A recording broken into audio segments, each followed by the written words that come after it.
All right, so today the topic is heat changes in chemical reactions. Up until now, all of the we've learned about in thermochemistry is about physical changes. Warming or cooling and changing state. Those are all physical changes. So now finally, we're going to talk about heat changes in chemical reactions, which is when a chemical change happens, okay? And so there's a couple of terms that we want to know, and then we'll go through a few examples. So first of all, what is a thermochemical equation? Well, you guys have seen these before. In fact, there was one on the lab we just did. A thermochemical equation is simply a chemical equation with the heat term written in. And I'll have an example of it in a second.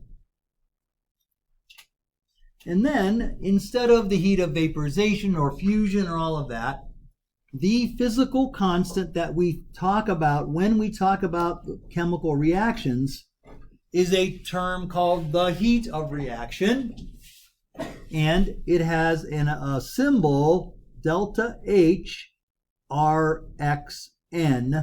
for reaction. All right, so the Delta H reaction, or Delta Hrxn, it's another constant. It is a constant for a chemical reaction, and it is defined as the enthalpy change or the heat change that occurs for a certain chemical reaction. Every chemical reaction has its own heat of reaction, right? Just like, every substance has its own heat of fusion, right?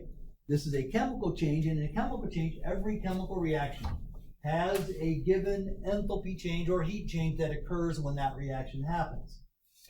And I have here, and I'm going to give you an example down below when we go through the first example.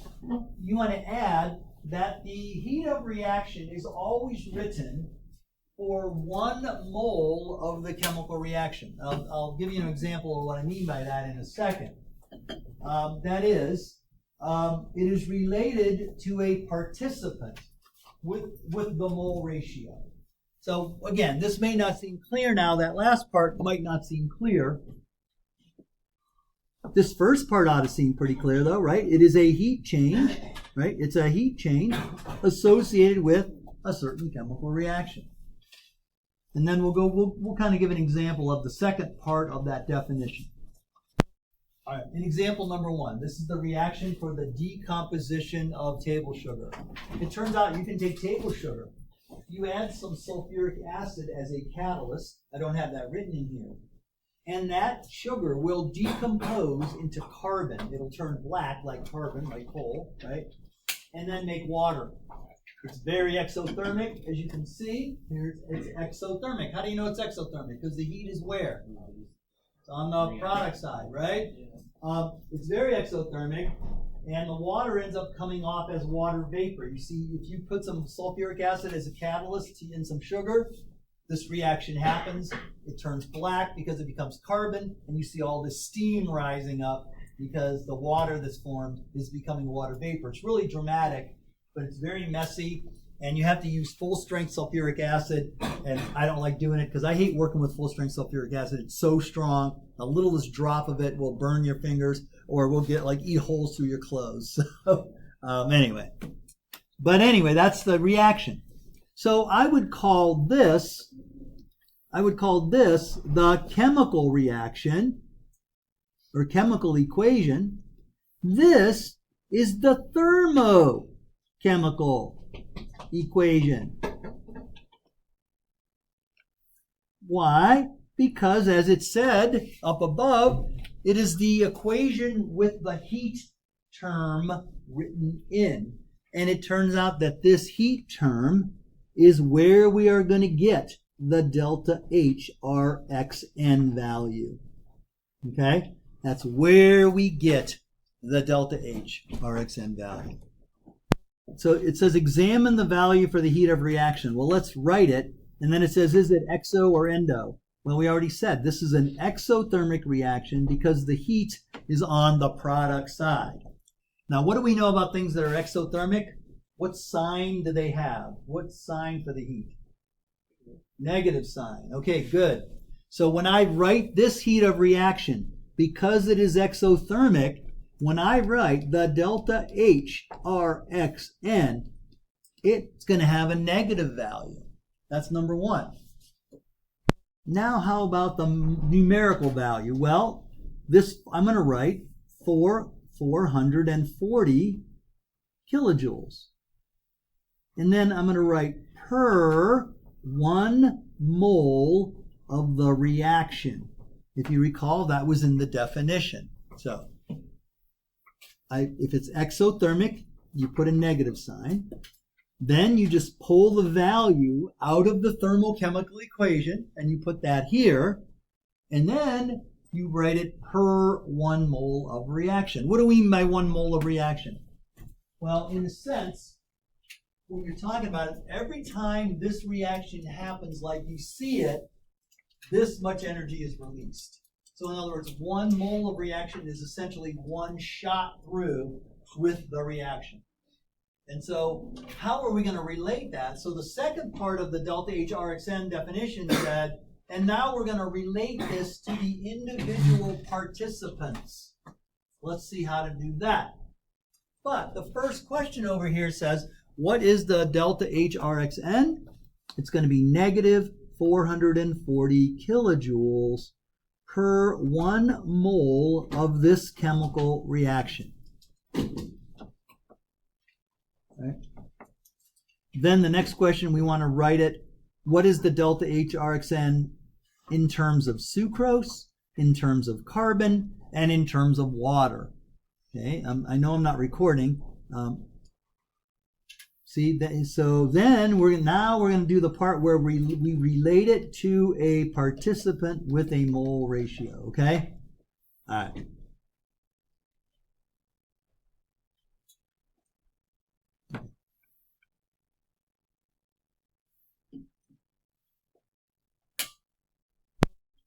Okay, here we go.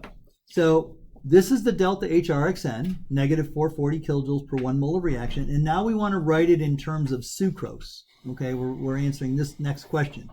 What is the delta Hrxn per mole of sucrose when it decomposes? So I write the heat of reaction. Then what I do is I say, well, for every 1 mole of this reaction, because it's one pass through of this reaction, there is 1 mole of sucrose. And I'm going to 1 mole of sucrose. And so then look at moles of reaction cancels, and we get negative 440 kilojoules per 1 mole of sucrose. Okay, so for every mole of sucrose that decomposes, you should be at least 440 kilojoules. Right? That makes sense? Okay, how about what is the delta Hrxn written in terms of carbon? Well, there are 12 moles of carbon produced. So how do I write the delta Hrxn but relate it to carbon? Well, I take the delta Hrxn, 440 kilojoules per 1 mole of reaction. That's how it's always written. And then I say, in 1 mole of this reaction, there are 12 moles of carbon. And if you do the math, it ends up being negative 36.7 kilojoules for every 1 mole of carbon. Because this cancels, and you take 440 and you divide it by 12. And so in other words, for every mole of carbon produced, because there's 12 of them here, right? It's only producing 36.7 kilojoules. But you know you're going to make 12, so in the end, 12 times 36.7 gives you the 440. Yeah? Okay? Right? In a way, it's like a mole to heat ratio. It's 440 for every 1 sucrose. It's negative 440 for every 12 carbon. It's going to be negative 440 for every 11 water. Do you guys see that? Okay? The action is up here, gentlemen. Okay? Not elsewhere. So how about in terms of water? Well, negative 440 kilojoules per 1 mole of reaction. And there are for every 1 mole of this chemical reaction, there are 11 moles of water. So the heat of reaction written in terms of water, though, would be negative 40 kilojoules, because it's 440 divided by 11, right, kilojoules per 1 mole of water. So you see, when you write the heat of reaction, you can write it per mole of reaction, or you can relate it to each individual participant in that chemical reaction. And the numerical value might be different for each one. But that's per mole of that participant, whatever it is. So the next question says, well, what would be the enthalpy change if 2 moles, or heat change if 2 moles of sucrose decomposes? And the way you do this is you take this number, which is written in terms of sucrose, right? The one written in terms of sucrose. So you say it's negative 440 kilojoules for every 1 mole of sucrose, and I am decomposing 2 moles of sucrose. So then the moles of sucrose cancels, right? And you're finding it's negative 880 kilojoules would be released. So this is your delta Q or your delta H. That is your enthalpy change. Notice there's no subscript there, right? Because this is just a heat change, not a specific physical constant or chemical constant. What would be the enthalpy change of 10 moles? Well, of sucrose decomposed. I write the delta Hrxn for sucrose. That's what, all right, and then multiply it by the 10 moles of sucrose, right? Whoops, that's it, no denominator. And then I get negative 4400 kilojoules would be released. And so given the answer here that we did, what I'm taking is, I'm taking the delta Hrxn, and I'm simply multiplying it by the number of moles of that substance that we actually reacted. Okay? And so let's do this last question. It's going to say, what would be the delta H, what would be the heat change or the enthalpy change if I only decomposed 5 grams of sucrose, not a whole mole, right? 5 grams. I started recording. Okay, here we go. So what would be the delta H if 5 grams of sucrose decomposes not a whole mole? So, well, I know that my delta H is equal to the delta H Rxn times the number of moles. So what's my delta Hrxn for sucrose? Negative 440 kilojoules for every 1 mole of sucrose, right? Because we already determined that. How do I find the number of moles? When you're given the mass, how do you determine the number of moles? Molar mass, yeah. 300, get your calculators out.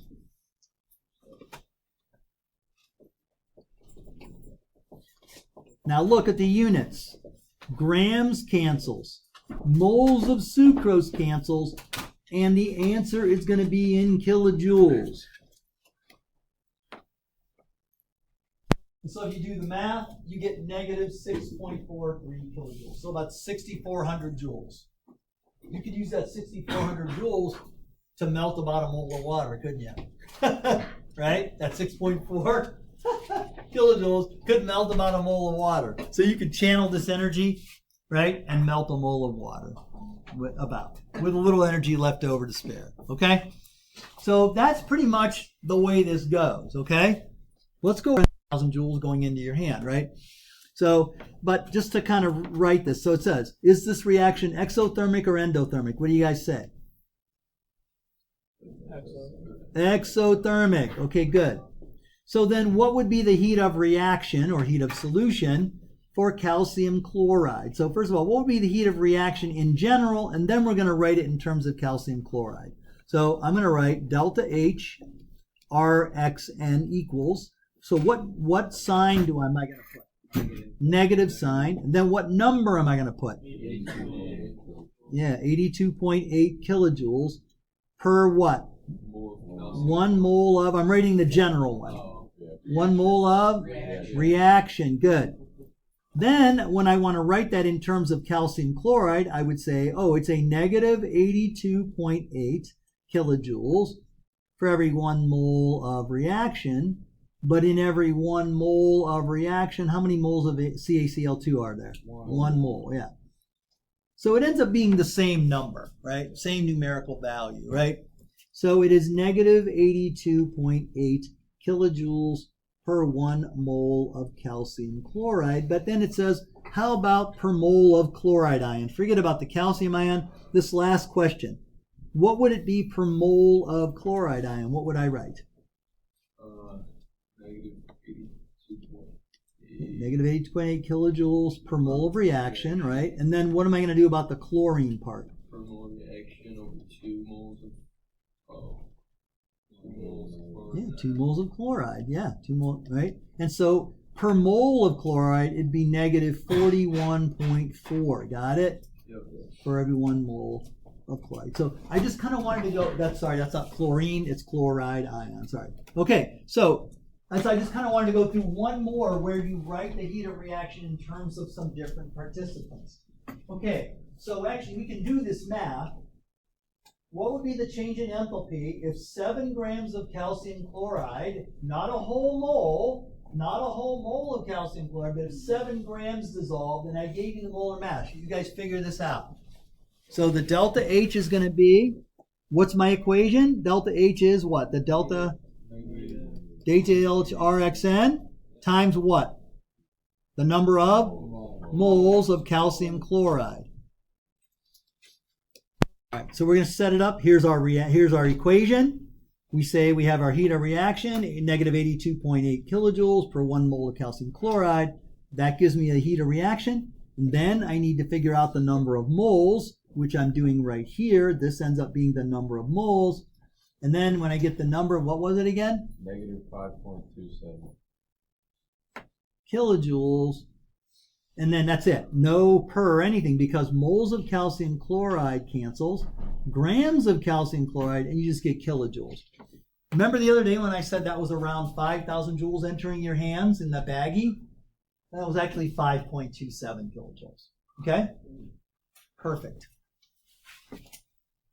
Now, scroll it back down. All right. So I have some ammonium nitrate, and I'm going to dissolve it in water. And then that's the chemical reaction. So is this reaction exothermic or endothermic? Look where the heat term is. It's going to be endothermic. And so am I going to have a positive heat number or a negative heat number? Positive. So what would be the heat of reaction? So my delta Hrxn, positive, right? You don't have to put the plus sign. What numerical value? 25.7 kilojoules, the general one, per 1 mole of Rxn. So that is my heat of reaction. Now, though, I want to write it in terms of NH4NO3. So I would say, well, in 1 mole of reaction, there's 1 mole of NH4NO3, right? Okay. So that's pretty simple. And when I do this, it's the same numerical value, okay? But it's important to do this part with the heat of reaction, because a lot of times the mole number isn't 1, right? If the mole number were 2, if there were 2 moles of NH4NO3, you'd just put 2 moles over here, and it would be a different heat value. Got it? So it's important to think about it in terms of moles of reaction, okay? And for all of these, for NH4 and NO3, because those are all 1 mole, it would be the same numerical value in this case. Okay. Don't worry about the alternate demonstration, because instead because some years we run out of ammonium nitrate, I had to use potassium nitrate. So here, what would be the delta H? This is our last question. What would be the delta H if 15.6 grams, not a whole mole, but 15.6 grams of ammonium nitrate dissolved? So I'm going to pause the video, and you guys will write it out, and you guys are going to come back and tell me. All right, so just like we did before, to find the heat change for this amount of the reactant, we're going to take the delta Hrxn, we're going to multiply by the number of moles. Here is your delta Hrxn written in terms of ammonium nitrate. Then you need to find the moles of ammonium nitrate, so mass divided by molar mass and you find out this is going to be 5 kilojoules. So now, though, this 5 kilojoules, will it be going into your hand or out of your hand when you touch the baggie? Out of your hand. All right, good. So, gentlemen, in the baggie, I put 15.6 grams of ammonium nitrate. Also looks a little bit like Dippin' Dots, right? Like the calcium chloride does. I added that water, it dissolved, and it took 5.01 kilojoules because that was 15.6 grams, and that's how much was coming out of your hand trying to dissolve that ammonium nitrate. So that's pretty much it, guys. A heat and chemical reaction is pretty simple. You need to know 2 things to calculate the heat change, men. 2 things. To calculate a heat change associated with a chemical reaction, you need to know the heat of reaction. That heat of reaction number comes from the thermochemical equation. You write it like I showed you, right? Per mole of reaction. And then you relate it to the different participants based on their mole number. Then you need to know the number of moles of the substance. So you're either going to be given the moles of the substance or you're going to be given the grams of the substance. And then you use the molar mass to turn it into moles. So I always say when you want to find the amount of heat that is given off or taken in by a chemical reaction, you only need to know 2 things. The heat of reaction and the number of moles of stuff. And then you multiply them. And that is the amount of energy associated with that particular reaction. Okay? So that wraps it up. And signing off.